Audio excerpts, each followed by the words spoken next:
Sa number 9, alkalde sang Bacolod nagapangabay sa publikong alikawan ng pag-post ng mga nawong sa mga minor de edad sa dalanon sa social media.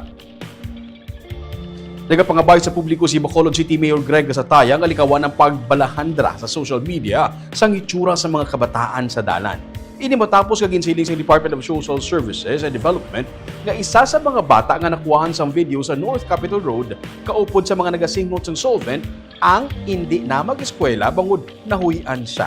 Suno sa DSSD, wala man nagasingot sang solvent ang amo nga bata. Apang nahuya ini mag-attend sang iyang klase bangod nag-viral ang video. Bangod sini, nagahingyo si Gasataya sa publiko nga siguruhon nga validated ang impormasyon nga ilan na hibaluan antes mag-post sa social media. Dugang pa niya, kung hindi malikawan ang pag-post siguruhon nga natabunan ang itsura kag naka-blur ang mga itsura sa mga minor de edad. Damlag pa ang mga kabataan nga nakitaan sa mga video ang ginpagbalik na sa ilang mga ginikanan inibase man sa layi. Naan bala are validated. No, so dapat mangin responsable gid kita sa mga gamit sa social media kay once may ara da karon nga way kalabot-labot kag maapektuhan, that's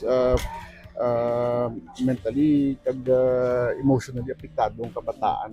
So kabay pa kun ano aton ginahimo gina-post, especially ensure ta lang gid nga validated kag correct nga informations ang aton nga ginabutang Pag-i-blur dapat pag minor. pag minor. Yes.